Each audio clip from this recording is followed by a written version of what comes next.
Bonsoir à tous, c'est Aline, votre conteuse de contes et d'histoires. L'histoire de ce soir s'appelle Max et les aventures de la ferme.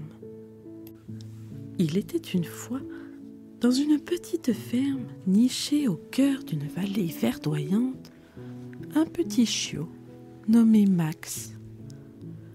Max était né un matin ensoleillé, entouré de ses frères et sœurs.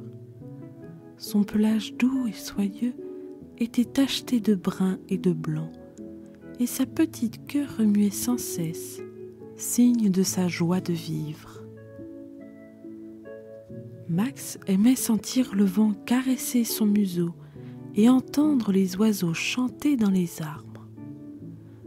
Il passait ses journées à explorer les coins et recoins de la ferme, découvrant chaque recoin avec émerveillement. Les fleurs sauvages, les buissons épineux et les ruisseaux murmuraient leurs secrets à ses petites oreilles. Un jour, alors que le soleil se levait, Max sortit de la grange où il était né. Il se mit à courir dans les champs dorés qui s'étendaient derrière la ferme. Les hautes herbes lui chatouillaient les pattes et il humait les délicieuses odeurs de la nature. Max rencontra une famille de lapins qui sautillaient joyeusement. Il les observa avec fascination, apprenant ainsi à être prudent et à ne pas les effrayer. Max aimait particulièrement les matins frais, lorsque la rosée perlait sur les feuilles et que le monde semblait tout neuf. Il se roulait dans l'herbe, laissant les gouttes d'eau glisser sur son pelage.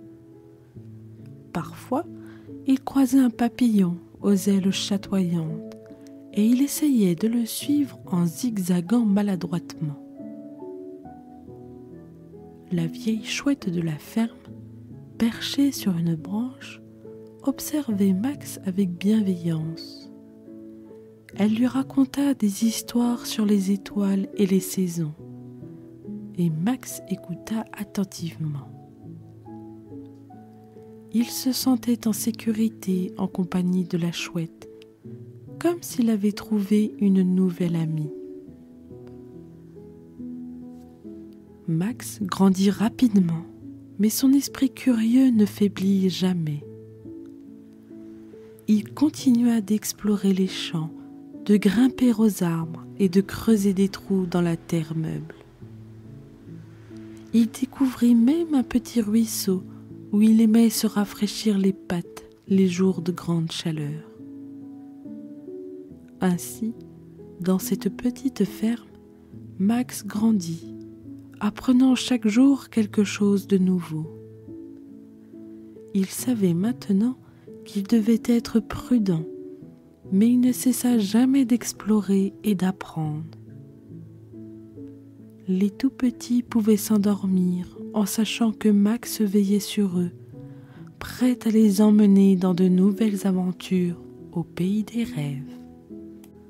Max adorait les matins frais, lorsque la rosée perlait sur les feuilles et que le monde semblait tout neuf. Un jour, il décida d'explorer les champs qui s'étendaient derrière la ferme. Il courut à travers les hautes herbes, sa truffe humant les délicieuses odeurs de la nature. Les champs étaient un océan doré où les épis de blé dansaient au rythme du vent. Max se sentait tout petit au milieu de cette immensité. Il rencontra une famille de lapins qui sautillaient joyeusement. Leurs petites pattes agiles semblaient dessiner des arabesques dans les airs. Max les observa avec fascination, apprenant ainsi à être prudent et à ne pas les effrayer. Plus loin, il découvrit un parterre de fleurs sauvages aux couleurs éclatantes. Les marguerites blanches semblaient lui sourire, tandis que les coquelicots rouges semblaient chuchoter des secrets. Max s'assit au milieu des fleurs, fermant les yeux pour mieux sentir leur parfum. Un jour, alors qu'il explorait un bosquet d'arbres, Max fit une rencontre inattendue. Un vieux chat nommé Félix était assis sur une souche, le regard perdu dans le lointain. Félix était sage et calme, et il raconta à Max des histoires sur les étoiles et les saisons. Max écouta attentivement, se sentant en sécurité en compagnie de son nouvel ami. Félix lui parla des nuits étoilées, lorsque le ciel se couvrait de diamants scintillants. Il lui expliqua comment les saisons changeaient, comment les arbres perdaient leurs feuilles en automne pour mieux les retrouver au printemps. Max buvait les paroles de Félix, se promettant de regarder les étoiles chaque nuit. Ainsi, Max continua d'explorer les champs dorés, apprenant à être prudent et à respecter la nature qui l'entourait. Il savait maintenant que chaque rencontre, chaque découverte était une leçon. Les tout-petits pouvaient s'endormir en sachant que Max veillait sur eux, prêt à les emmener dans de nouvelles aventures au pays des rêves. Un jour, alors que Max se promenait près de la rivière, il fit la connaissance d'un vieux chat nommé Félix. Félix était assis sur une souche, le regard perdu dans le lointain. Ses yeux verts brillaient d'une sagesse accumulée au fil des années. Max s'approcha timidement. Félix leva la tête et lui adressa un sourire bienveillant. « Bonjour, petit chiot, dit-il d'une voix douce. Je suis Félix, le gardien des secrets de la forêt. » Max était intrigué. Il s'assit à côté de Félix et écouta attentivement. Félix lui raconta des histoires sur les étoiles et les saisons. Il lui parla des nuits étoilées, lorsque le ciel se couvrait de diamants scintillants. Max imagina les constellations prenant vie, formant des figures mystérieuses dans l'obscurité. Félix lui expliqua comment les saisons changeaient, comment les arbres perdaient leurs feuilles en automne pour mieux les retrouver au printemps. Max regarda les arbres autour d'eux, imaginant les bourgeons éclore et les feuilles danser au gré du vent. Max et Félix devinrent amis. Chaque jour, ils se retrouvaient au même endroit, sous l'ombre bienveillante des arbres. Max posait des questions et Félix répondait avec patience. Max apprit à observer les petits détails de la nature, les empreintes laissées par les animaux, les traces de pluie sur les feuilles, les reflets dans l'eau claire de rivière. Un matin, Félix lui montra un sentier mystérieux qui serpentait à travers la forêt. « Suis ce chemin, Max, » dit-il. « Il te mènera vers de nouvelles aventures. » Max hésita un instant, puis se lança courageusement. Il rencontra des écureuils joueurs, des papillons colorés et même un renard rusé. Chaque rencontre lui apprenait quelque chose de nouveau. Max savait maintenant que la prudence était essentielle, mais il ne cessa jamais d'explorer et d'apprendre. Les tout-petits pouvaient s'endormir en sachant que Max veillait sur eux, prêt à les emmener dans de nouvelles aventures au pays des rêves. Un matin, Max se leva avec une énergie débordante. Il avait entendu parler d'un sentier mystérieux qui serpentait à travers la forêt et il décida que c'était le jour idéal pour l'explorer. Félix, le vieux chat sage, lui avait dit que ce sentier le mènerait vers de nouvelles aventures. Max grimpa au sommet de la colline, d'où il pouvait voir toute la vallée. Le soleil se levait, baignant le ciel de teintes roses et oranges. Max hésita un instant, puis se lança courageusement sur le sentier. Les arbres s'écartèrent pour lui laisser le passage, comme s'ils connaissaient son désir d'aventure. Le sentier était étroit et sinueux. Max sautait par-dessus les racines, évitait les pierres glissantes et se frayait un chemin à travers les buissons. Il rencontra des écureuils joueurs, des papillons colorés et même un renard rusé. Chaque rencontre lui apprenait quelque chose de nouveau. Les écureuils lui montrèrent comment sauter d'arbre en arbre. Les papillons lui enseignèrent la légèreté et la grâce. Et le renard lui parla de ruses et de secrets cachés dans la forêt. Max se sentait vivant.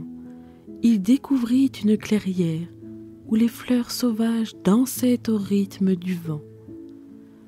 Il s'assit au milieu des marguerites blanches et des coquelicots rouges, fermant les yeux pour mieux sentir leur parfum. Il se demanda si Félix, le vieux chat, avait déjà exploré ce sentier. Peut-être avait-il découvert des trésors cachés ou des étoiles filantes. La journée passa vite et Max ne se lassa jamais. Il savait maintenant que la prudence était essentielle, mais il ne cessa jamais d'explorer et d'apprendre. Le soleil commença à se coucher et Max décida de rebrousser chemin. Il retrouva le sentier qui le ramena à la ferme. Ses pattes étaient fatiguées, mais son cœur était rempli de joie. En rentrant à la ferme, Max retrouva ses frères et sœurs. Ils jouèrent dans la cour ensoleillée, partageant leur aventure du jour. Max savait maintenant que la ferme était son vrai chez lui. Il avait appris à être prudent, à écouter les anciens et à apprécier chaque moment. Après de nombreuses aventures sur le sentier mystérieux, Max se rendit compte que la ferme était son vrai chez lui. Ses pattes étaient fatiguées, mais son cœur était rempli de joie. Il retrouva le sentier qui le ramena à la ferme, et il se mit à courir, laissant le vent caresser son pelage. Ses frères et sœurs l'accueillirent avec des aboiements joyeux. Ils avaient grandi eux aussi, et leur queue remuait d'excitation. Max partagea ses découvertes avec eux, racontant les écureuils joueurs, les papillons colorés et le renard rusé. Ils écoutèrent attentivement, leurs yeux brillants d'admiration. La cour ensoleillée était le lieu de retrouvailles. Max et ses frères et sœurs jouèrent, sautant par-dessus les buissons, se roulant dans l'herbe fraîche et se chamaillant gentiment. Max savait maintenant qu'il devait être prudent, mais il ne cessa jamais d'explorer et d'apprendre. Le vieux chat Félix venait parfois les rejoindre. Il s'asseyait sous l'ombre bienveillante des arbres et observait les jeunes animaux. Max s'approcha de lui et Félix lui adressait un sourire complice. « Tu as grandi, Max, » disait-il, « mais n'oublie jamais d'écouter les anciens. Ils ont tant à t'apprendre. » Les nuits étaient magiques pour Max. Il s'allongeait dans l'herbe fraîche et regardait les étoiles scintiller dans le ciel. Félix le chat venait parfois le rejoindre et il parlait de l'univers et de toutes les merveilles qui s'y cachaient. Max se sentait en paix, entouré d'amis et de mystères. Ainsi se terminent les aventures de Max, le petit chiot curieux. Il avait appris à être prudent, à écouter les anciens et à apprécier chaque moment. Les tout-petits pouvaient s'endormir en sachant que Max veillait sur eux, prêt à les emmener dans de nouvelles aventures au pays des rêves. Les nuits étaient magiques pour Max. Après ces journées d'exploration dans les champs dorés et sur le sentier mystérieux, il s'allongeait dans l'herbe fraîche et regardait les étoiles scintillantes dans le ciel. Félix le chat venait parfois le rejoindre et il parlait de l'univers et de toutes les merveilles qui s'y cachaient.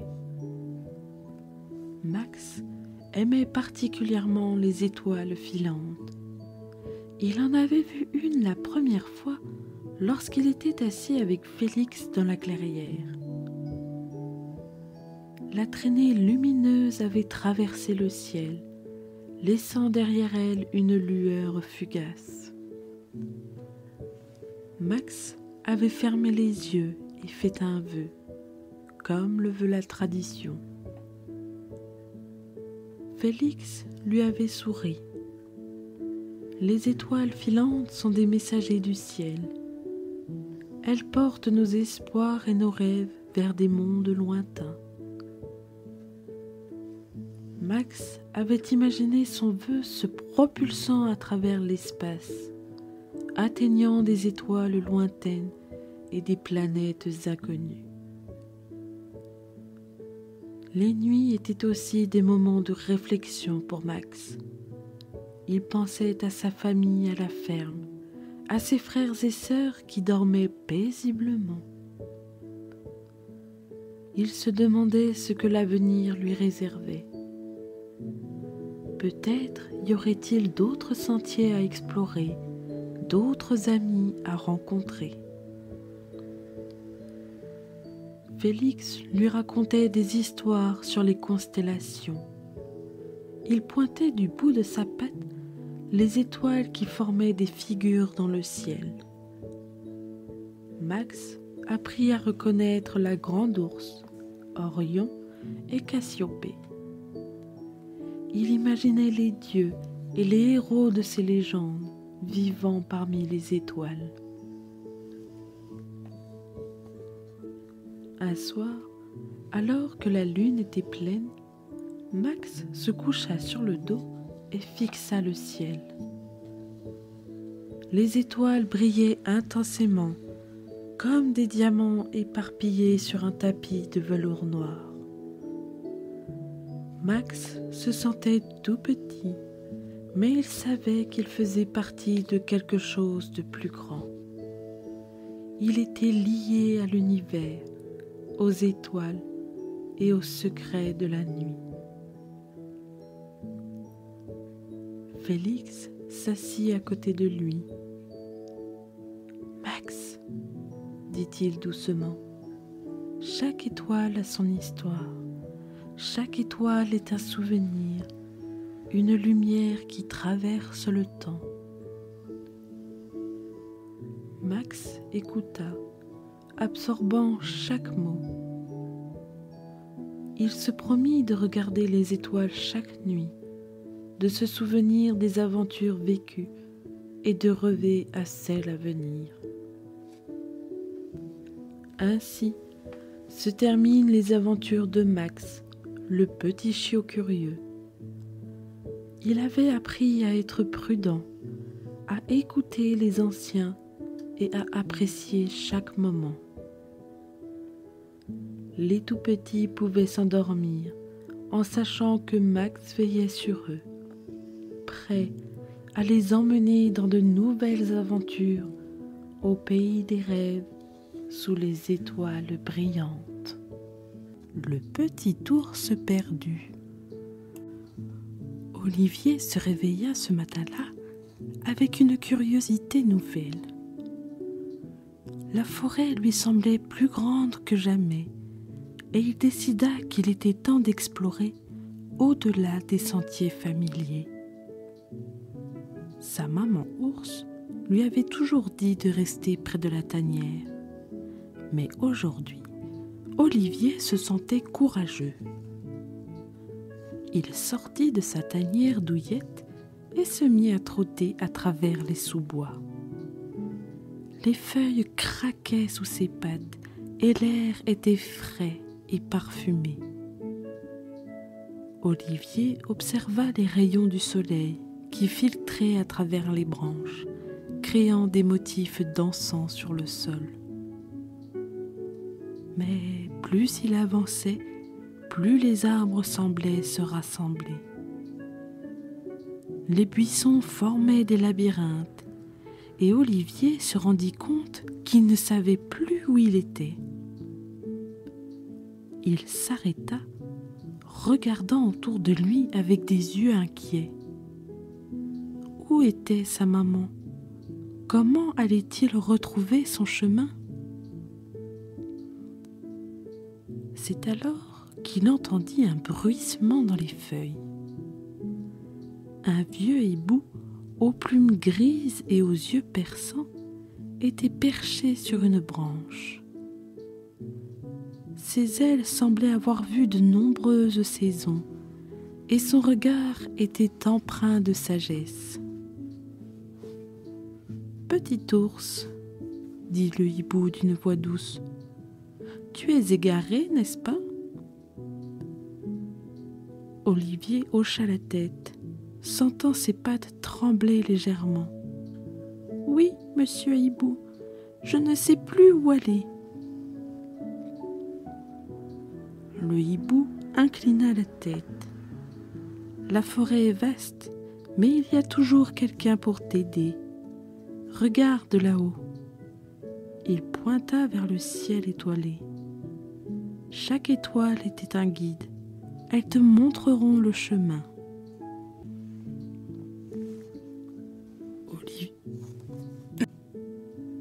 Olivier leva les yeux et vit les étoiles scintiller. Il se sentit soudain moins seul. « Merci, monsieur le hibou, dit-il. Je vais suivre les étoiles. » Le hibou lui sourit. « Bon courage, petit ourson. Et souviens-toi, même quand on est perdu, il y a toujours de l'espoir. » Olivier se mit en route, fixant les étoiles au-dessus de lui. Il ne savait pas encore où elles le mèneraient, mais il savait qu'il n'était pas seul. Et quelque part dans cette vaste forêt, sa maman ours l'attendait peut-être, prête à le serrer dans ses bras. Olivier suivit les étoiles, se frayant un chemin à travers les forêts et les ronces. La nuit était tombée et la lueur argentée de la lune éclairait faiblement son chemin. Ses pattes étaient fatiguées, mais il ne voulait pas abandonner. C'est alors qu'il entendit un bruissement dans les feuilles. Un vieux hibou était perché sur une branche, ses grands yeux scrutant Olivier avec bienveillance. Ses plumes grises semblaient avoir vu de nombreux hivers et son regard était empreint de sagesse. « Petit ourson, dit le hibou d'une voix douce, je vois que tu es toujours en quête. La forêt est vaste, mais il y a toujours quelqu'un pour t'aider. » Olivier hocha la tête, se sentant à la fois reconnaissant et un peu perdu. « Monsieur le hibou, comment puis-je retrouver ma maman ?» Le hibou inclina la tête. « Regarde autour de toi, Olivier. Vois-tu ces empreintes dans la boue ? Ce sont celles d'animaux bienveillants qui ont traversé cette forêt. Suis-les et ils te guideront. » Olivier observa les traces laissées par d'autres créatures. Il y avait des empreintes de cerfs, de lapins et même de petits écureuils. Chacune semblait lui murmurer « Ne t'inquiète pas, petit ourson, nous sommes là. » Il se mit en route, suivant les empreintes avec détermination. Le hibou le regarda s'éloigner et dit « Souviens-toi, même quand on est égaré, il y a toujours de la bienveillance autour de nous. »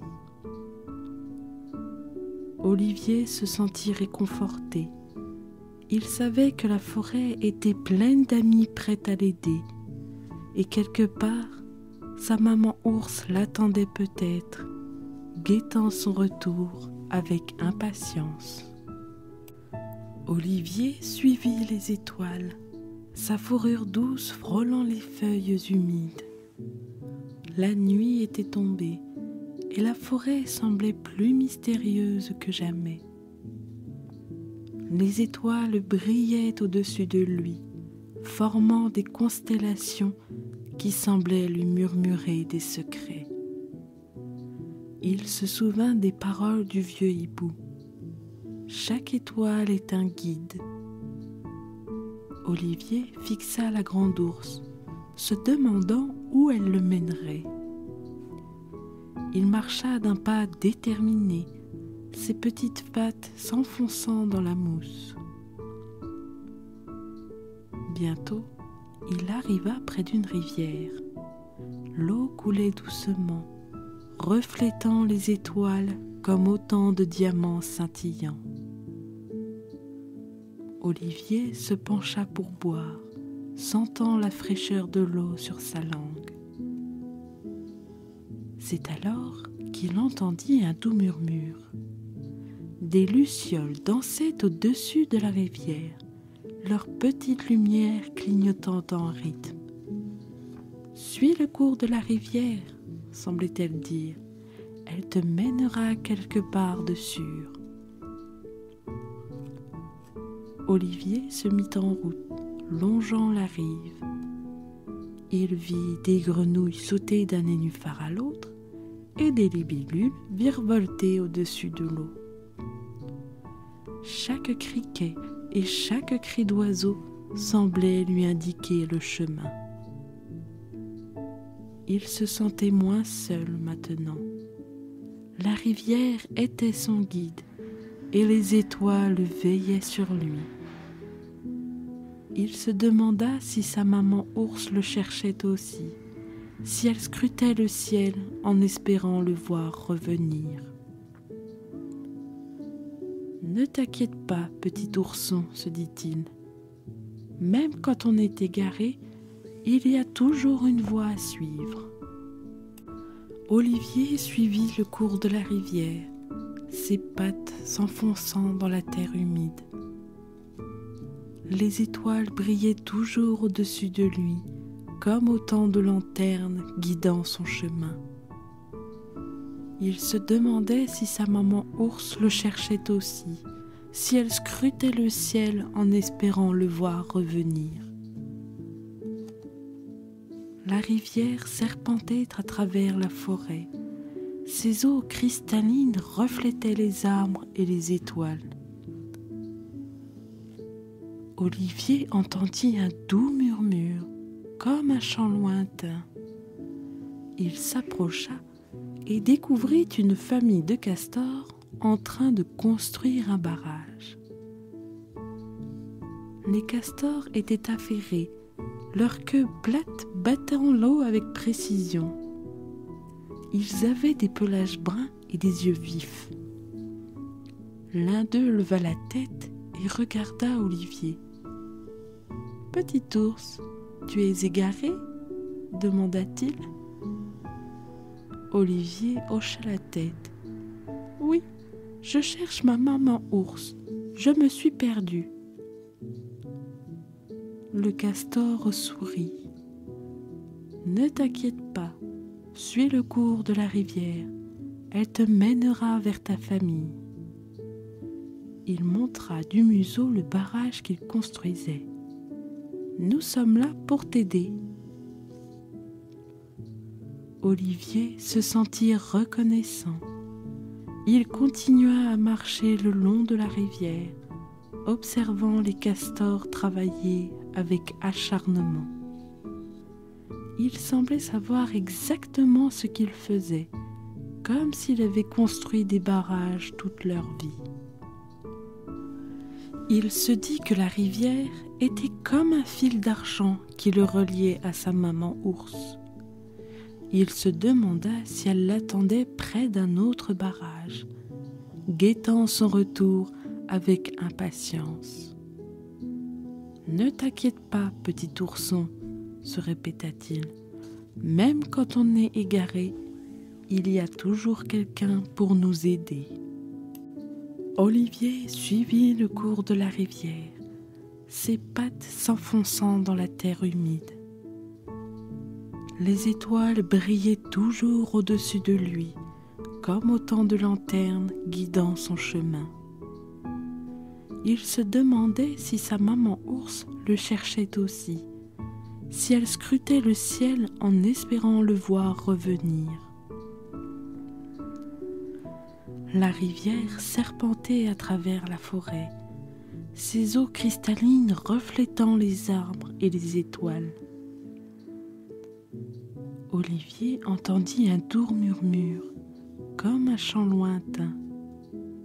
Des grillons étaient cachés dans les buissons, leurs ailes frottant l'une contre l'autre pour créer une mélodie apaisante. Olivier s'arrêta pour écouter. Les grillons lui racontèrent des histoires de courage et d'amitié. Ils lui parlèrent d'autres oursons perdus qu'ils avaient guidés vers leur famille.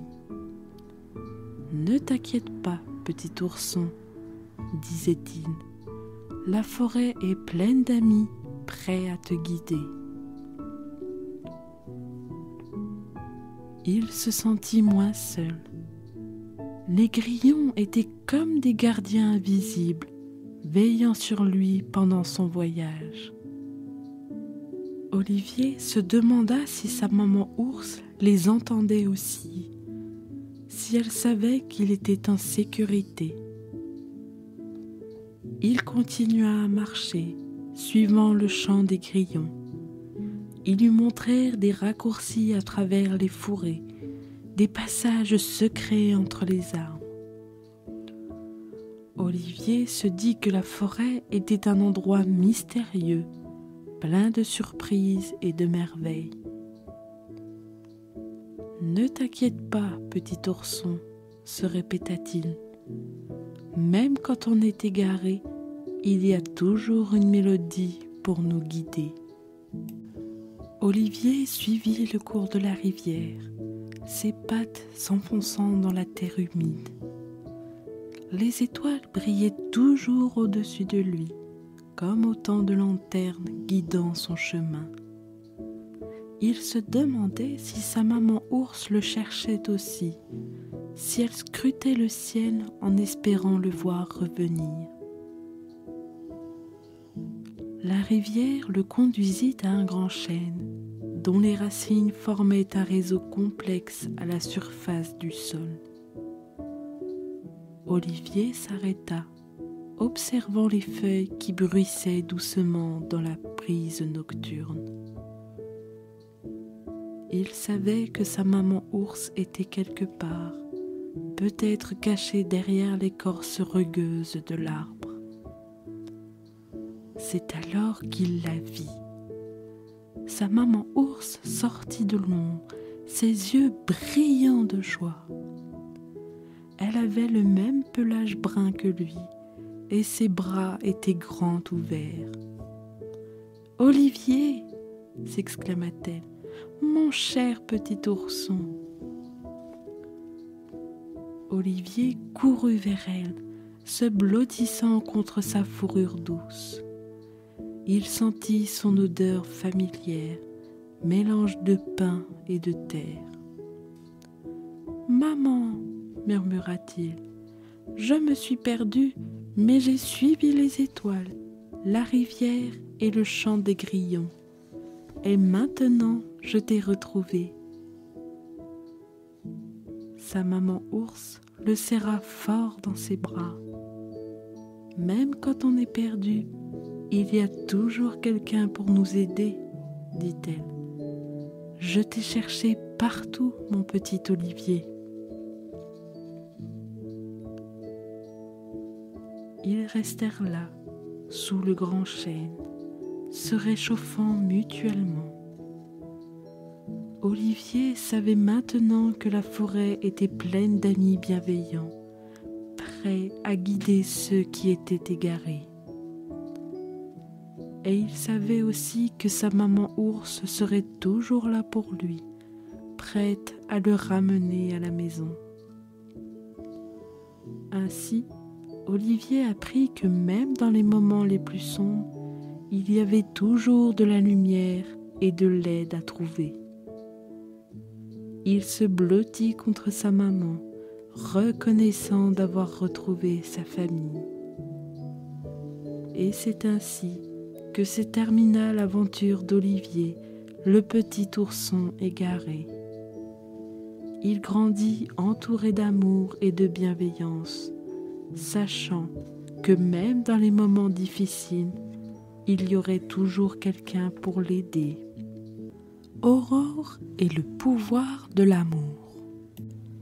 La forêt des soupirs était un endroit mystérieux et envoûtant.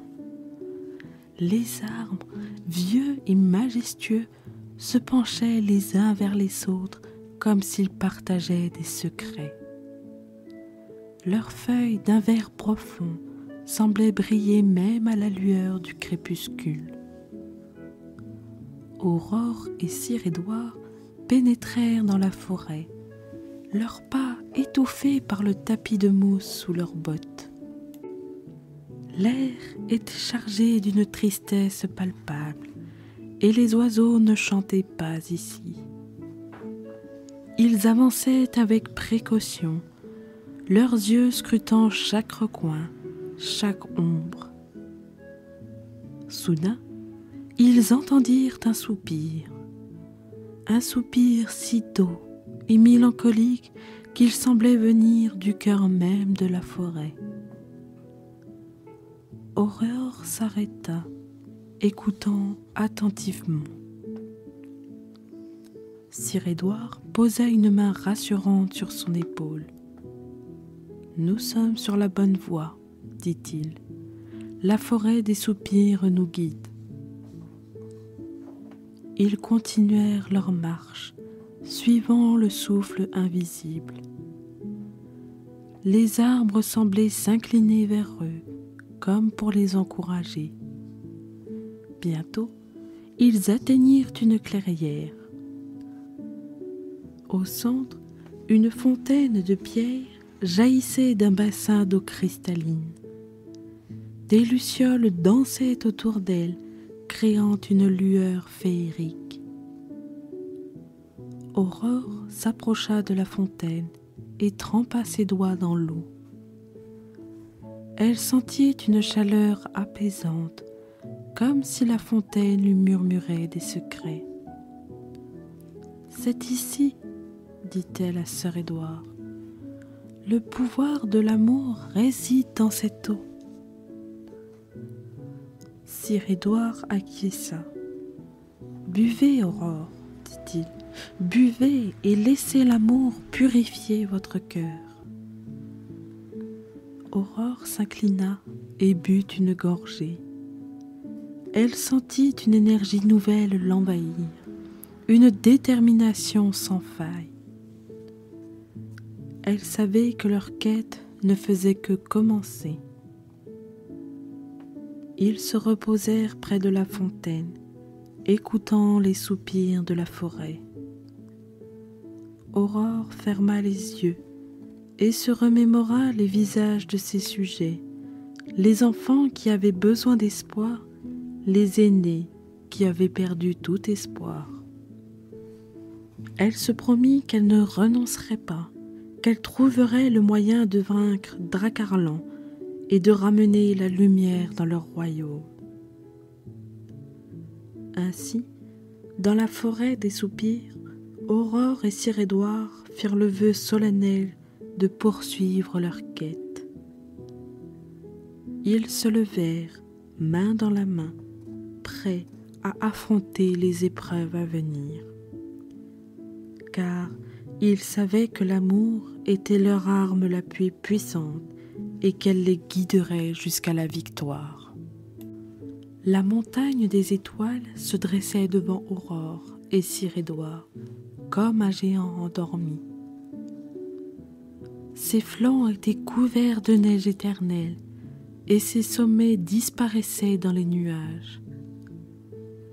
Les vents hurlaient à travers les crevasses, mais nos deux compagnons avançaient, déterminés.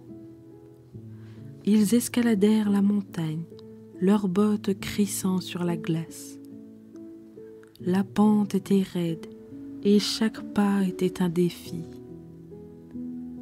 Mais Aurore et Sir Édouard se soutenaient mutuellement.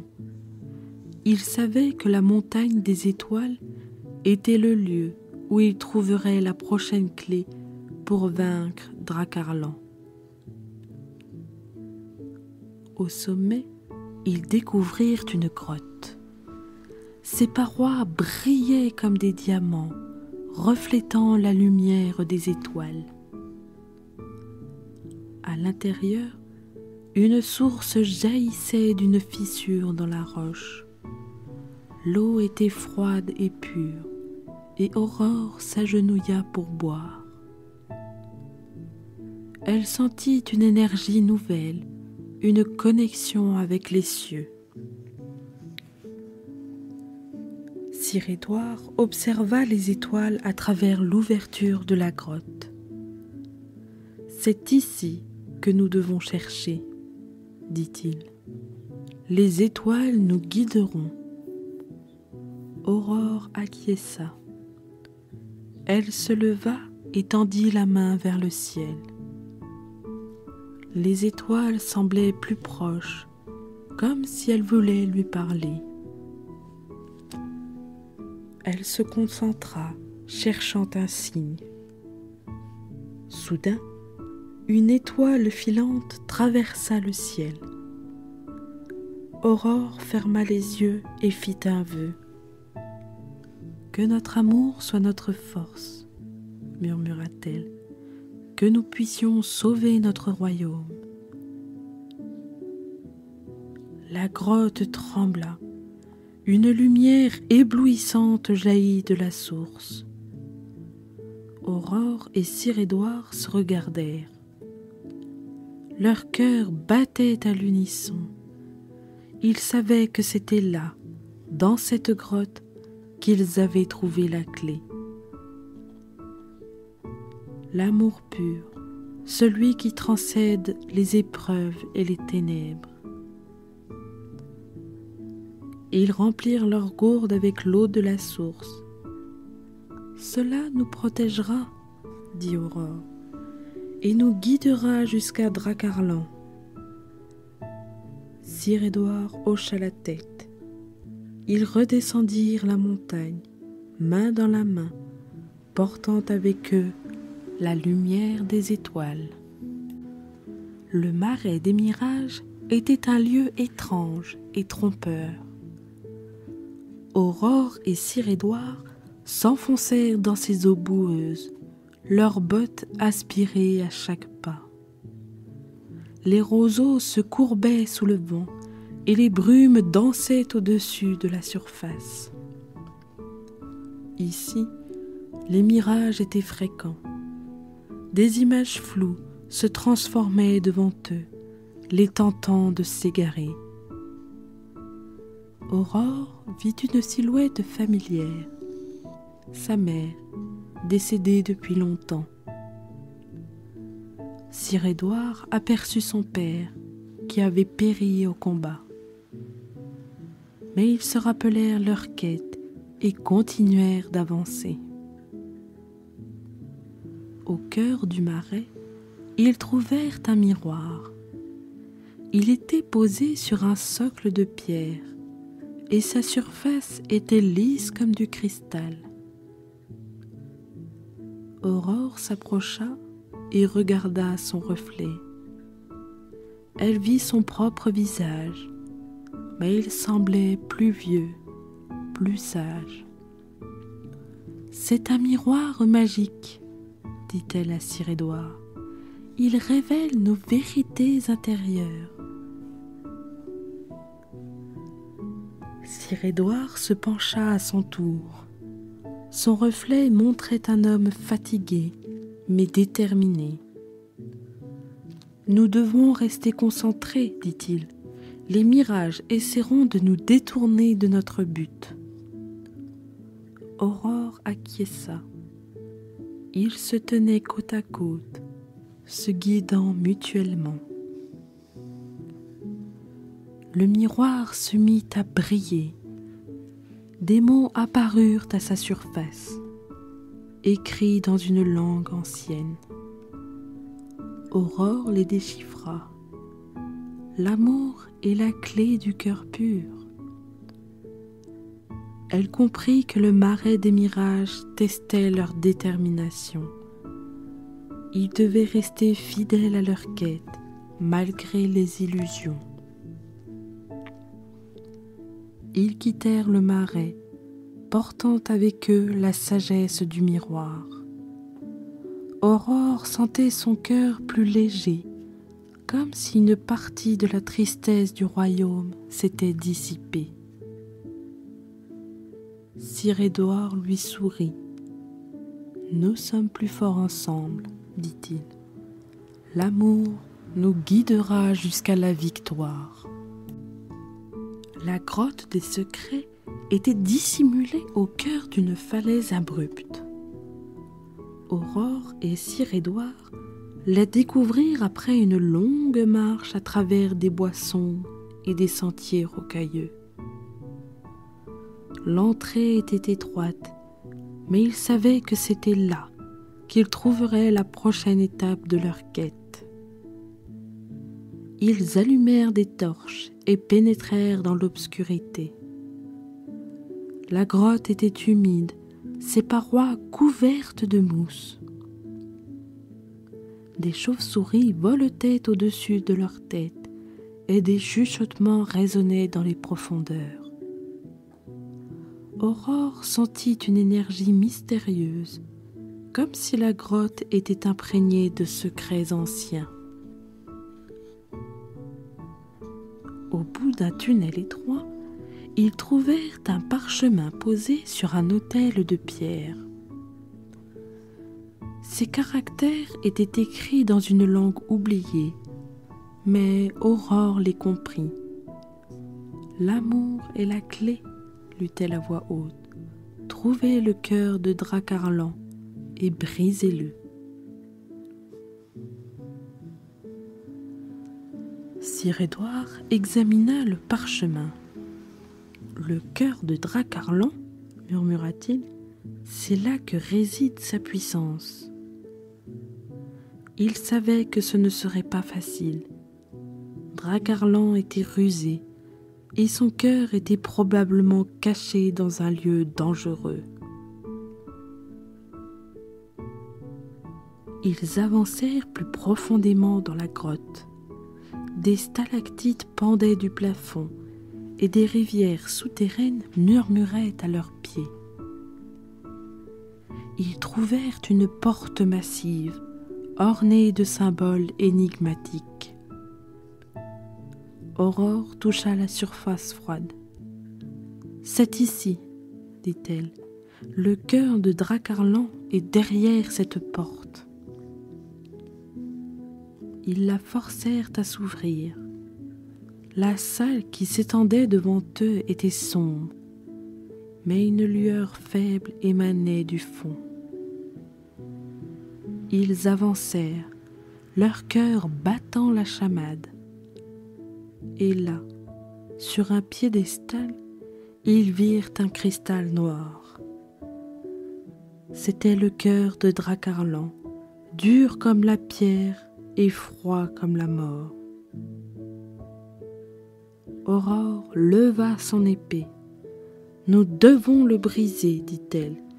C'est notre seule chance. » Sir-Édouard acquiesça.